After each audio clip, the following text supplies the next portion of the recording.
Tidak nyaman. Setelah selesai berkata, Ezra langsung membanting pintu dengan dingin. Kina masih sedang menyusui. Begitu mendongak, Kina melihat Albert yang mengenakan kostum kuno dengan tatapan kaget. Albert, kenapa kamu pulang ke sini? Kamu masih berani untuk menanyakan kenapa aku pulang ke sini? Kina, apakah kamu tidak menganggapku sebagai sahabatmu? Anak sudah lahir selama beberapa jam, kamu malah tidak mengirim pesan singkat untukku, kamu hebat sekali. Begitu membicarakan ini, Albert langsung marah. Jika bukan karena Albert melihat postingan Vito melalui momen WeChat, Albert masih tidak tahu. Ezra segera melangkah maju dan menjelaskan. Maaf, setelah melahirkan, Kina sudah sangat lelah hingga tertidur. Setelah bangun, Kina juga sibuk untuk membujuk anak, sama sekali tidak mempunyai waktu untuk mengabarimu aku yang ceroboh, sehingga lupa untuk memberitahumu. Albert masih mendengus dengan marah. Albert melihat bocah kecil yang sudah tertidur, tapi tetap mengisap payudara elbunya. Albert langsung berkata pada Kina, apakah sudah selesai menyusui? Biar aku mengendong anak angkatku, mungkin dia akan menangis. Kina mengingatkan Albert dengan tersenyum polos, kemudian memberi isyarat kepada Albert untuk berjalan ke sini dan mengendong bayi. Albert sama sekali tidak memedulikan perkataan Kina. Albert mengendong bayi dari tangan Kina dengan gerakan lincah. Kurang dari 3 detik, seperti yang dikatakan oleh Kina, bocah kecil itu seolah-olah menggunakan semua tenaganya untuk berjuang, kemudian juga menangis dengan sangat kuat.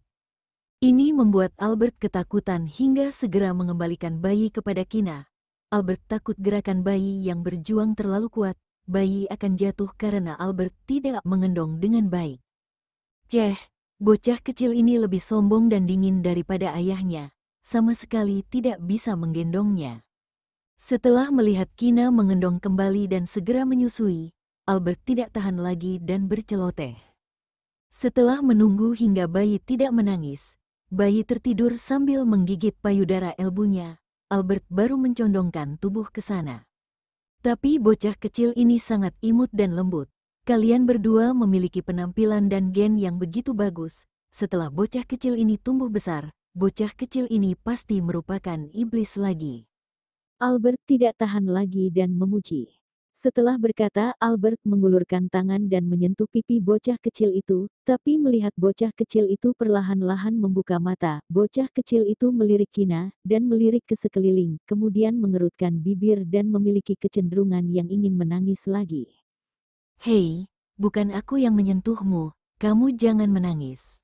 Kina segera membujuk dengan tidak berdaya dikatakan bahwa bayi yang baru saja lahir memiliki penglihatan yang hanya bisa melihat jarak sekitar 20-35 cm.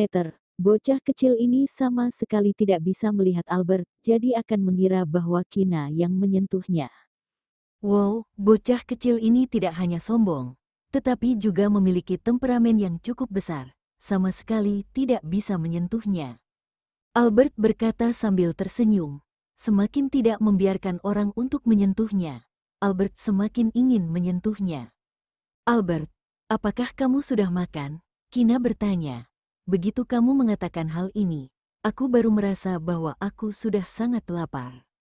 Albert berpura-pura berkata dengan penampilan sedih.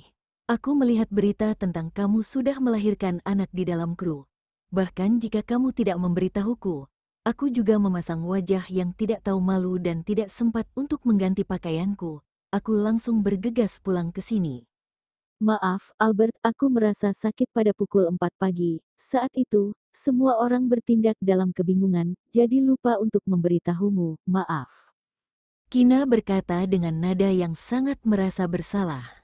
Setelah mendengar Kina meminta maaf, Albert mengangkat tangan dan ingin memukul kepala Kina, tapi di bawah tatapan peringatan Ezra yang dingin dan menakutkan, Albert menarik kembali tangannya.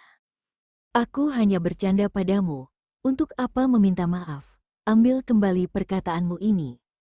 Begitu melihat penampilan Kina yang merasa bersalah, Albert bertanya dengan prihatin lagi, melahirkan anak sangat melelahkan, kan? Apakah tubuhmu masih sangat sakit? Lumayan. Kina menjawab sambil tersenyum begitu melihat bocah kecil yang tidur di dalam pelukannya. Kina merasa semuanya sangat pantas. Setelah melihat waktu, Ezra berkata dengan merusak kesenangan, "Kina sudah harus beristirahat. Aku akan menyuruh Judith atau adik ketiga untuk membawamu pergi makan." Judith saja, bocah yang menjijikkan itu akan memengaruhi nafsu makanku. Albert berkata dengan sangat tidak sopan. Kemudian juga tahu bahwa Kina baru saja melahirkan anak dan perlu beristirahat. Albert langsung berkata, "Kina, aku pergi makan dulu. Besok aku baru datang lagi untuk melihatmu dan anak angkatku." Albert sama sekali tidak ingin melihat Vito. Hati-hati. Kina mengangguk dan melihat Albert berjalan keluar dari bangsal. Ezra berjalan ke sebelah ranjang. "Kina, kamu akan merasa lebih nyaman jika berbaring." Setelah selesai berkata, Ezra mengendong bayi yang ada di dalam pelukan Kina. Bocah kecil yang terbangun malah membuka mata dan melihat Ezra, meski penglihatannya kabur, tapi mengenali aroma tubuh. Setelah keluar dari sumber ASI, bocah kecil itu mengerutkan bibir tetapi tidak menangis. Kina dengan heran menyadari bahwa bocah kecil itu sudah keluar dari sumber susu. Bocah kecil itu malah tidak menangis, tapi Kina segera memiliki sedikit rasa cemburu. Seperti dugaan, bayi tetap lebih dekat denganmu. Bayi tidak menangis jika kamu memeluknya, tapi begitu aku memeluknya dan tidak menyusuinya, bayi akan menangis tanpa henti. Kina berbaring di tempat tidur dan berkata dengan sedih, "Bayi takut padaku," Ezra berkata dengan nada yang polos. Hati juga sedikit bingung, bocah kecil ini malah tidak dekat dengan istrinya, tapi malah dekat dengannya yang merupakan ayah. Kina percaya dengan perkataan Ezra. Hati berkata, mungkin bocah kecil bisa merasakan aura di seluruh tubuh Ezra yang dingin, kuat dan menakutkan, sehingga baru tidak berani menangis. Begitu memikirkannya seperti ini, hati tiba-tiba merasa lebih nyaman. Rusia, sebuah villa. Setelah mendengarkan laporan dari bawahan yang bersembunyi di kota Leicester, Ahri sangat marah hingga membanting ponselnya ke dinding. Ponsel seketika menjadi hancur karena menerima pukulan yang sangat kuat. Begitu memikirkan bahwa ada banyak masalah yang tidak lancar dalam waktu dekat-dekat ini, wajah Ahri yang cantik berkerut dengan ganas. Sialan, awalnya mengira bahwa setelah narkoba itu masuk ke kota Leicester, atasannya pria itu pasti akan menekannya, memintanya untuk memeriksa sumber kedatangan narkoba itu dan organisasi bandar narkoba yang ada di balik layar. Kemudian Ahri menawarkan kebaikan lagi, meminta Ezra untuk melepaskan Kina. Kemudian Ahri menyerahkan informasi tentang organisasi bandar narkoba kepada pria itu, membantu pria itu untuk memecahkan kasus narkoba yang sangat besar ini, membuktikan kepada pria itu bahwa hanya dirinya sendiri yang cocok dengannya, dan bisa membantunya. Ini merupakan rencana yang dibuat olehnya selama bertahun-tahun, semuanya hanya demi bisa berdiri di sebelah Ezra, demi menciptakan visualisasi baik yang bisa memberi bantuan yang sangat besar untuk karir pria itu. Tapi tidak menyangka, Ezra malah bisa menebak hari di mana mereka ingin mengirim narkoba ke kota Leicester, kemudian juga menyerang mereka hingga tidak tahu harus berbuat apa. Ezra menggunakan waktu sehari untuk menghancurkan mimpi yang direncanakan oleh Ahri selama puluhan tahun, sebuah mimpi yang bisa berdiri di sebelah Ezra. Untungnya, Ahri bertindak dengan sangat hati-hati.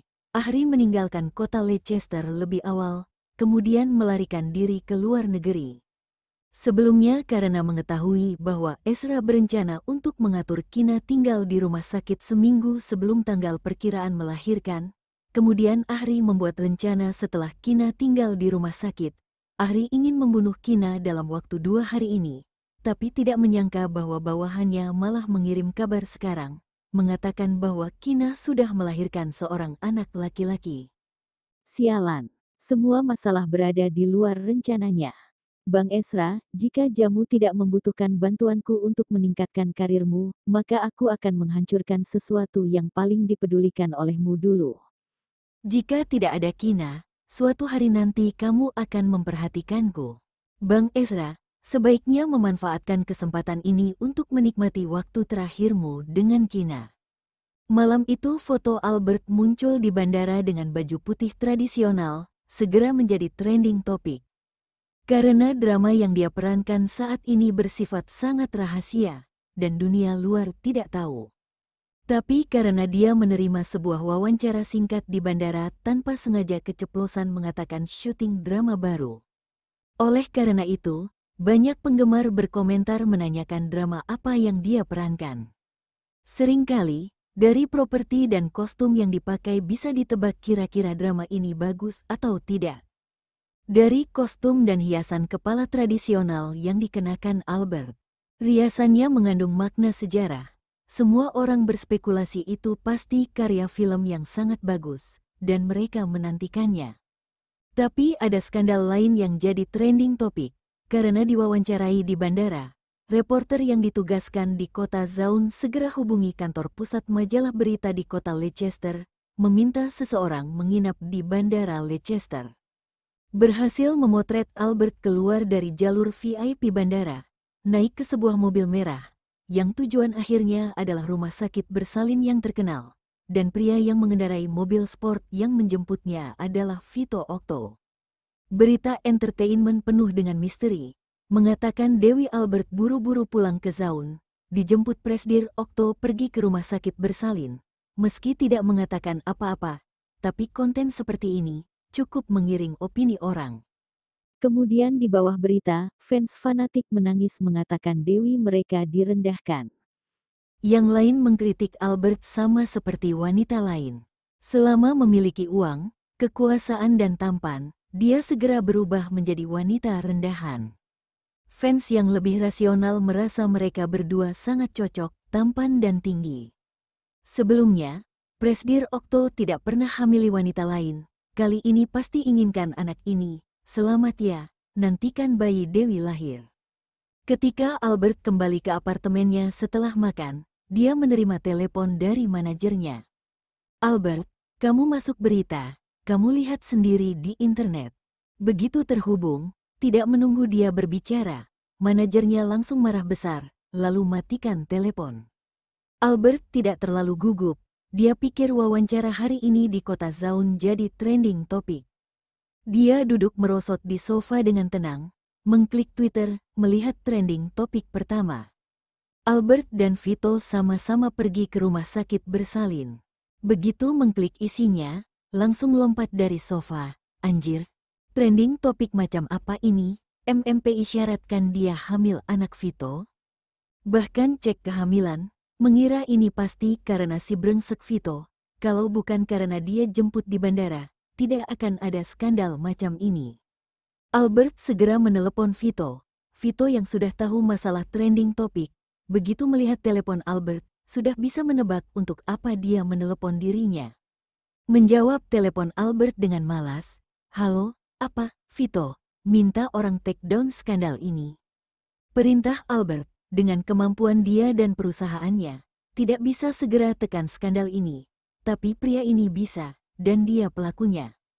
"Trending apa?" tanya Vito pura-pura bodoh. "Omong kosong, skandal itu dia beli pakai uang, mana mungkin ditekan.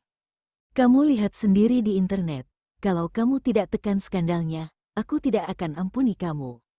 Ancamnya, menutup telepon, Vito memandang telepon yang ditutup, berpikir. Jelas-jelas dia yang butuh bantuan, kenapa lebih sombong dariku? Vito telepon beberapa orang, minta mereka sebarkan berita skandal ini ke berbagai aplikasi atau web. Dia tidak hanya ingin memiliki skandal dengan wanita ini, tapi ingin seluruh negara tahu skandal mereka. Setelah itu, pura-pura membaca trending topik, membalas telepon Albert. Sudah lihat skandalnya, Vito pura-pura tidak berdaya. Meski dikontrak tidak tertara sebelum syuting selesai, tidak boleh bocorkan apapun, tapi kamu tidak sebutkan nama drama, kuanggap. "Mas Vito, siapa yang bahas ini denganmu?" Albert menyelanya, "Ku bilang skandal. Skandal kita berdua, skandal tahu skandal tuan muda ketiga." "Oh, maksudmu ini?" Dia tiba-tiba sadar, dengan santai berkata, "Klarifikasi, lagi pula kita berdua tidak pacaran. Dan kamu tidak mengandung anakku, tidak perlu tekan trending topiknya. Sebaliknya itu akan buat orang merasa mencoba tutupi sesuatu." Mendengar dia tidak berniat tekan skandal ini, Albert marah besar hingga hampir muntah darah. "Vito, kalau kamu bersamaku lagi, kubunuh kau," teriak dia, menutup telepon, blokir nomor Vito. Karena pria pelaku ini menolak untuk membantu, dia harus cari solusi sendiri. Setelah berbaring sejenak di sofa, dia putuskan untuk menelepon bos perusahaan, ingin melihat reaksi perusahaan. Bos yang mendapat ancaman dari perusahaan entertainment lain, tidak berikan Albert kesempatan untuk berbicara, nada bicaranya cemas. "Aku sedang rapat dengan Dep Humas, masalah trending topik untuk sementara tidak bisa ditekan. Nanti setelah keluar hasilnya akan aku hubungi, kamu jangan muncul, atau jangan posting apapun di media sosial. Maaf, aku tidak menyangka masalahnya akan berkembang seperti ini." Albert berkata dengan rasa bersalah melihat bos tidak memarahinya. "Kalau tidak ada hal lain aku tutup dulu," bos menutup panggilan. Hari kedua Albert yang berbaring di sofa berpikir semalaman, masih belum menemukan solusi. Mengingat hari ini harus pergi ke rumah sakit menjenguk Kina dan anaknya, membawa 2 lingkaran hitam di bawah matanya. Dia bangkit pergi mandi, ganti baju biasa, dandan sederhana tutupi lingkaran hitam di bawah mata, lalu tutup wajah rapat-rapat baru keluar. Begitu keluar dari mobil, hendak masuk rumah sakit bertemu Vito. Mengingat pencarian trending topik yang populer hingga lumpuhkan server, Albert sangat marah, ingin pukul kepalanya kuat-kuat. "Pagi, Albert," Vito dengan senang menyapanya, seolah tidak merasakan kemarahan yang terpancar dari tubuhnya. Albert tidak jawab sepatah kata pun, wajahnya yang tertutup masker sangat suram. Melihat dia tidak berbicara, Vito hibur, "Jangan terlalu pedulikan masalah trending topik, 2-3 hari lagi akan reda." "Menjauh dariku." Albert menendangnya tapi Vito menghindar. "Hati-hati, nanti jatuh loh." Dia buru-buru memapah Albert yang memakai sepatu hak tinggi, merasakan senter di belakangnya tiba-tiba menyala, kemudian senyum licik muncul di sudut bibirnya. Masuk trending topik lagi. Rasanya cukup seru memiliki skandal dengan wanita ini.